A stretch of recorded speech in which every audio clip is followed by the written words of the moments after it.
چنانچہ دنیا میں لوگ عمل کرتے تھے، قیامت کے دن وہ عمل لے کر آئیں گے اور خوش ہیں۔ ہمارے پاس ڈھیروں اعمال ہیں، ڈھیروں نیکیاں ہیں، مگر کوئی نہ کوئی کمی ان کے اندر موجود ہے۔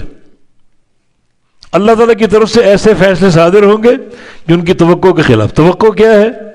جناب یہ نیکیوں کے ڈھیر لگے ہوئے ہیں، ہم تو سیدھے جنتی ہیں، مگر انہیں کیا معلوم ان کے اعمال میں کیا کمی؟ عمل کے ڈھیر تو موجود ہیں، اخلاص نہیں ہے، عمل برباد ہو گیا۔ ڈھیروں اعمال تو موجود ہیں، مگر ان اعمال میں سنت مصطفیٰ کی مطابقت نہیں ہے، تو اعمال برباد ہو گئے۔ تو ایسے کئی اسباب ہیں جو بندوں کے اعمال کو برباد کرنے والے ہیں۔ مثلا نیکیاں تو کر رہا ہے، مگر اس کے عقیدے میں یا عمل میں کہیں نہ کہیں شرک موجود ہے، وہ ذرے کی مقدار میں کیوں نہ ہو، اس شرک کی موجودگی میں سارے اعمال برباد۔ وَلَقَدْ أُوحِيَ إِلَيْكَ وَإِلَى الَّذِينَ مِنْ قَبْلِكَ لَئِنْ أَشْرَكْتَ لَيَحْبَطَنَّ عَمَلُكَ، آپ کی طرف وحی کی جا رہی، اور آپ سے قبل ہر نبی کی طرف وحی کی جا چکی، انبیاء کے گروہ، انبیاء کی جماعت، اگر تم نے بھی شرک کر لیا، تم سے بھی شرک صادر ہو گیا، تو تمہارے بھی سارے اعمال برباد کر دوں گے۔ چنانچہ قیامت کے دن یہ لوگ عمل لے کر آئیں گے پہاڑوں جیسے، مگر چونکہ دنیا میں شرک میں ملوث تھے، اب وہ تو خوش ہیں کہ ہمارے پاس نیکیوں کے ڈھیر موجود ہیں، مگر فیصلہ ان کی توقع کے خلاف ہوگا۔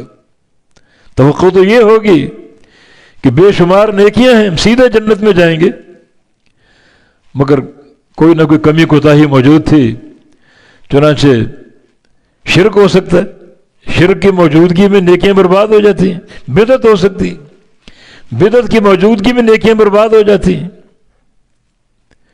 اخلاص کا فقدان ہو سکتا ہے، اخلاص بھی نہ ہو نیکیاں برباد ہو جاتی ہیں، عمل ہے لیکن سنت رسول کے خلاف ہے، عمل برباد ہو جاتے ہیں۔ تو یہ مقام بڑا ہی خوفناک ہے۔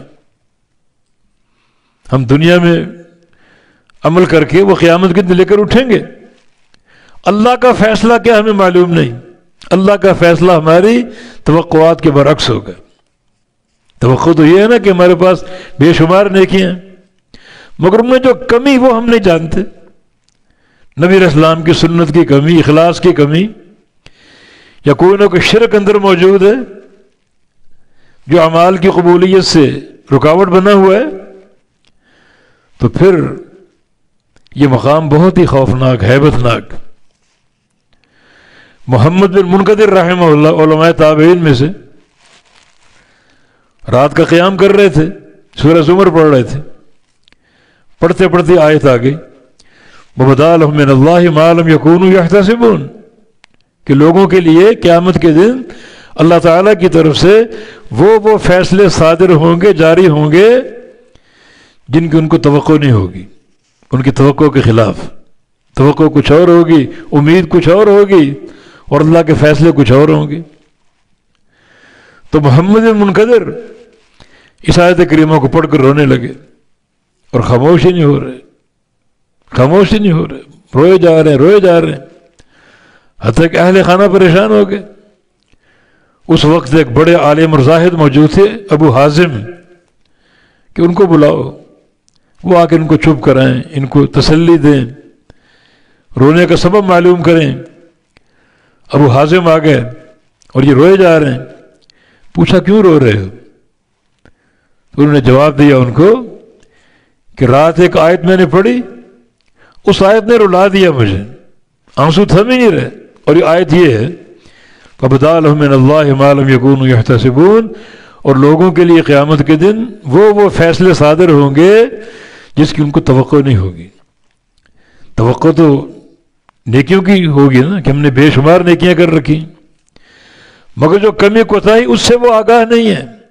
نیکیاں ہیں مگر اخلاص نہیں، نیکیاں ہیں مگر نیکیوں میں سنت مصطفیٰ علیہ السلام کی مطابقت نہیں، نیکیاں ہیں عقیدہ ٹھیک نہیں، عقیدے میں شرک ہے، عمل میں شرک ہے، پھر اعمال کیسے قبول ہوں گے؟ شرک اگر موجود ہو اللہ تعالیٰ انبیاء کے اعمال کو بھی رد کر دیتے، ہم کس بات کی مولی؟ تو ابو حازم اس بات کو سن کر وہ بھی رو پڑے. وہ بلائے گئے تھے ان کو تسلی دینے کے لیے کہ ان کو چپ کرائیں، مگر جب یہ آیت کریمہ انہوں نے سنی وہ بھی ساتھ زار و خطار رو پڑے. یہ مقام ایسا خوفناک ہے. اللہ کی طرف سے قیامت کے دن ایسے ایسے فیصلے صادر ہوں گے جو لوگوں کی توقع کے خلاف ہوں گے. ہمیں اللہ تعالیٰ کی رحمت سے امید رکھنی چاہیے اور اپنے اعمال کے تعلق سے یہ کوتاہیاں دور کرنی چاہیے. کیا کوتاہیاں؟ نمبر 1، شرک نہ ہو، بدعت نہ ہو، ریاکاری نہ ہو. یہ ساری چیزیں اعمال کو کھا جاتی. بندہ خوش ہے کہ اعمال بے تحاشا ڈھیروں کی شکل میں موجود ہے، مگر اس بندے کو ان کمیوں کا علم نہیں ہے جو کوتاہیاں اس کے اندر تھی. عقیدے کی خرابی اس کے اندر، وہ اس کو علم نہیں. تو عقیدے کی خرابی، اخلاص کا فقدان، ریاکاری، سنت کی مخالفت، توحید سے بغاوت، یہ تمام چیزیں اعمال کی قبولیت میں رکاوٹ ہیں.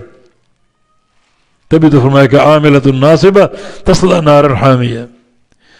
دنیا میں بہت سے لوگ عمل کرنے والے، ناصبہ عمل کر کے تھک جانے والے، مگر قیامت کے دن وہ دہکتی آگ کا لقمہ بن جائیں گے. کہ اعمال میں روح نہیں ہے، اخلاص نہیں ہے، توحید نہیں ہے، سنت کی مطابقت نہیں ہے، بدعت موجود ہے، شرک موجود ہے، تو اس کی نیکیاں کیسے قابل قبول ہوں گی؟